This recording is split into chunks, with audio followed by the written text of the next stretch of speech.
Hey kid, wake up. Where am I? Don't ask questions. But the last thing I remember was I was driving down the road towards my dreams and, now I've got such a headache. A headache? Kid, that's the least of your problems. You're dead. Dead? Dead as you're ever gonna get. So were you like an angel? Don't flatter me, kid. I lost my wings years ago. Let's just say things went south after that. Way south. So wait, if you're not an angel, then am I? Am I in hell? You're cute.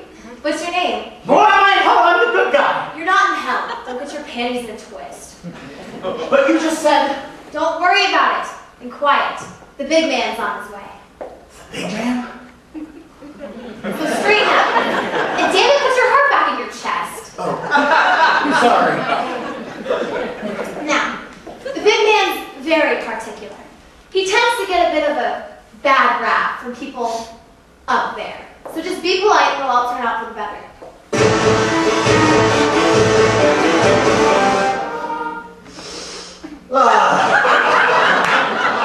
I love the smell of burnt rubber in the morning. Looks like we zigged and we should have zagged, eh, kid? How long's he been here? Not long. I kept him entertained. I'm sure you did. I would have come sooner, but I had to give Adolf his sedative. You know how it is. So, what's your name, kid? Kenny. Kenny. Do we have any other Kennys? Just a saxophone player. Oh, okay. Well, Kenny, just follow me. That's a low blow. You're the devil, and she's no angel, and she said I wasn't in hell. You're not. At least, not yet. Allow me to explain. You, my good friend Kenny, stand between heaven and hell, between entrance and exit. You stand, my friend, at the threshold to oblivion! The what? The threshold to oblivion! But I don't understand. Look, you get in a bike accident, you die, you wind up here, in purgatory. Purgatory? Yes, now a little known fact about purgatory is, it works on a first come, first served basis between God and me. So whoever gets here first gets the new guy, which happens to be you. Now, step through to the threshold of oblivion, and... But wait, I can't be dead. See, I was finally on my way out of town, towards bigger and better things. Wait, go back. You were on your way out of town? Yeah. Why, did you kill somebody? No. It was to get away from the girl I loved. The girl you Loved. And why would you be running away from that? Because she didn't love me back. Well, that's just tragic. Well, come on, good looking. It's time to...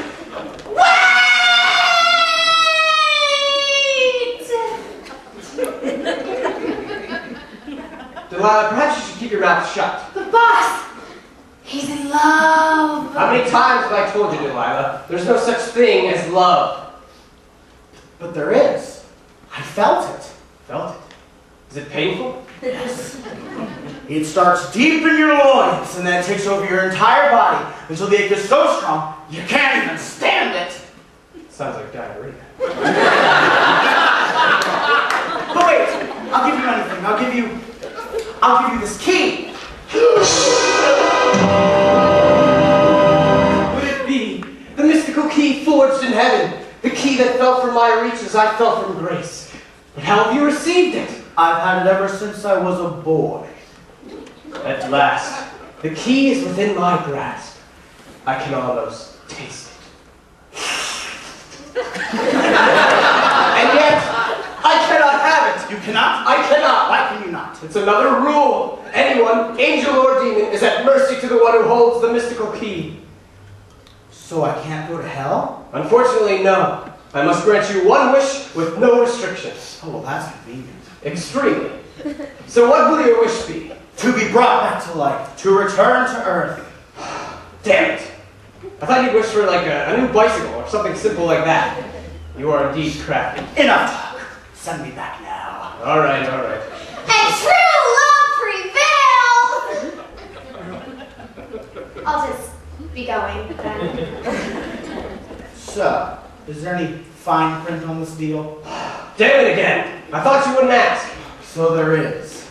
Yes. You will be returned to Earth, my good friend Kenny, but you will only have 3 days to win the love of this, what's her name?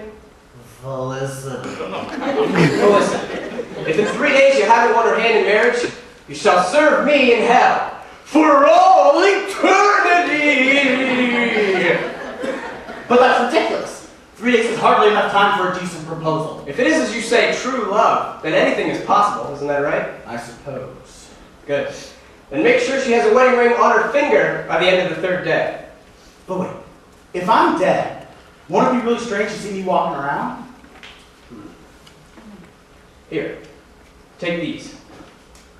They will disguise you. Well, of course. They'll never suspect a thing.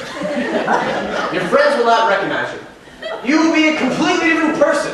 It'll throw them way off track. But I'm still Kenny. Yes, you're still Kenny. Although it may be wise to come up with a pseudonym of sorts. You know, like a John Doe, Mark Twain, something like that. A pseudonym. Yes, so think on that. For the time being, I would suggest returning to Earth. Your 3 days begin now. 3 days. You may try to win her love, but I will have your soul. Mark my words, Kenny. My name is no longer Kenny. From this point on, it's Meatloaf.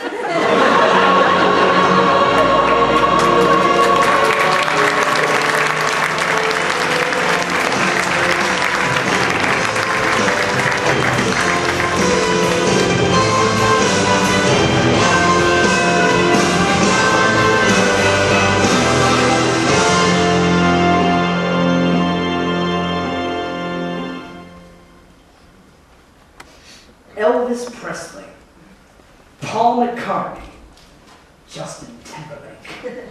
What do these 3 men have in common? Yes, Beverly. All 3 are extremely attractive. Beverly, don't talk like a slut. All 3 are murderers. 18 years ago, my wife Dee and I were enjoying a romantic evening at home. It was hot. Sweltering, in fact, and the sweat was heavy upon my brow, yet I was determined to make sure Dee had a good time.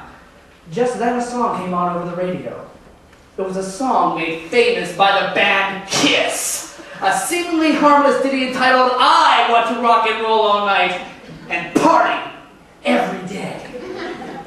Dee became very caught up in the moment and began to dance. Soon she was dancing in circles around me. Soon we were both carried away by the music. So much so that we couldn't help but turn up the volume. Louder and louder it got, and faster we danced until suddenly the speakers exploded and the entire house was engulfed in flames. I alone escaped with my infant daughter, but Dee was still in there. She burned to death! So have we learned our lessons, girls? Stop dancing and get the hell out of the burning house. Stop dancing, period! For it's the devil grabbing hold of your feet and making them dance! The men who write these senseless and pornographic beats are murderers! Resist the urge! Stray from the temptation! Rock and roll is the devil's work, a crime against God, and it has claimed another life! Another life? Yes! Last evening, a member of our community was seen speeding down the highway, singing. Singing? Yes! He missed a sudden curve and drove higgledy-piggledy off the highway, plummeting to his death. Off the highway to his death? Higgledy-piggledy! Tragedy, indeed. And to think, this all could have been avoided if it weren't for that senseless rock and roll music. Objection! Well, if it isn't young Mr. Brody and his merry band of misfits. You please, Reverend Lawrence, it's Clutch. And these ain't misfits, they're the Lost Boys. Exactly. I will call you Mr. Brody, for that is the name under which you emerged from your mother's womb.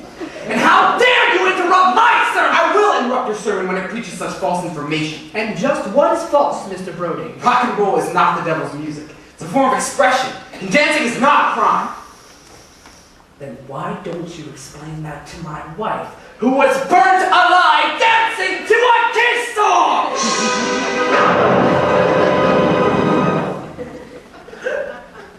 Perhaps you should remember the tragic events of the past, Mr. Brody. Remember? I remember everything! remember every little thing as if it happened only yesterday. I was barely 17 and I once killed a boy with a Fender guitar. I can't remember if it was a Telecaster or a Stratocaster, but I do know that it wasn't at all easy. It required the perfect combination of the right power chords and the precise angle from which to strike. The guitar bled for about a week afterward, and the blood was dark and rich, like wild berries. The blood of the guitar was chockberry red. The guitar bled for about a week afterward, but it rung out beautifully. And I was able to play notes I'd never even heard before. So, I took my guitar, and I smashed it against the floor!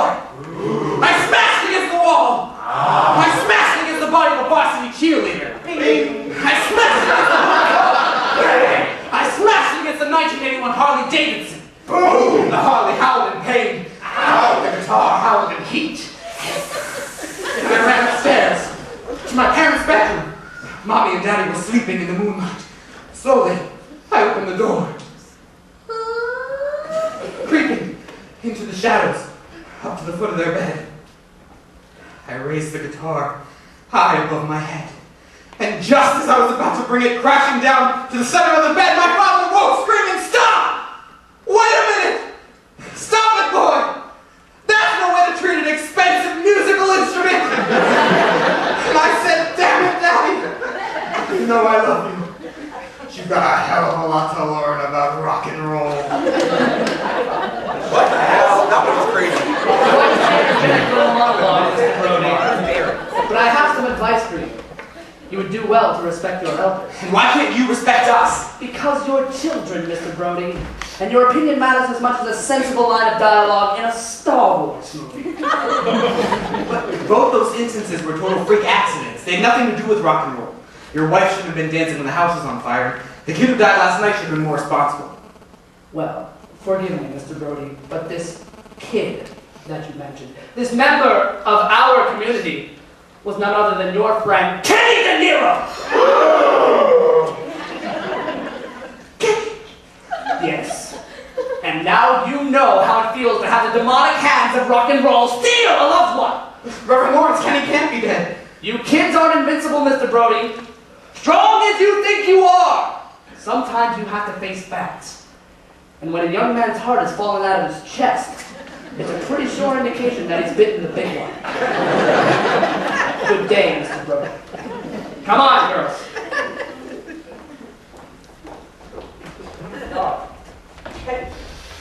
Ted, well, what do we do now? We saw him writing it off too. We could have stopped him. But I think I'm gonna cry. No, you're not! We're lost boys, damn it, and lost boys don't cry. Reverend Lawrence is right about one thing.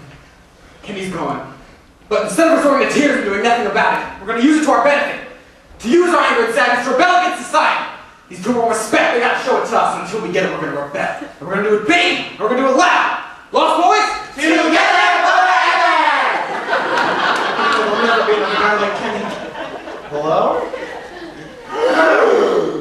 Hey, who the hell are you? Oh. Just a guy. Well, what's your name, just a guy?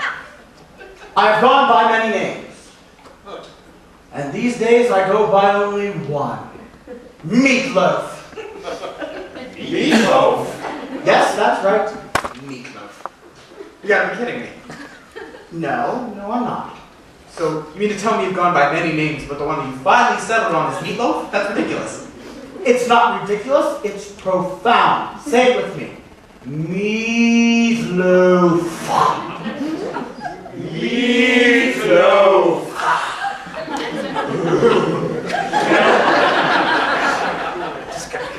I think I didn't let myself. Well, what was your name before you settled on that one, Mr. Loaf? As a matter of fact, it was Ken. Kenny. Yeah. Is that some kind of sick joke? What do you mean? It's cool, man. He's a little worked up because his best friend just died. Weird, cuz his name was Kenny too. Well, I didn't mean to offend him. I'm certainly not that Kenny. Ha! You don't look anything like him. I don't see it. You know, I kind of like this guy. Maybe we should ask him to be part of the game. Yeah, you're right. Hey, Meatloaf, how'd you feel about joining a little gang of misfits?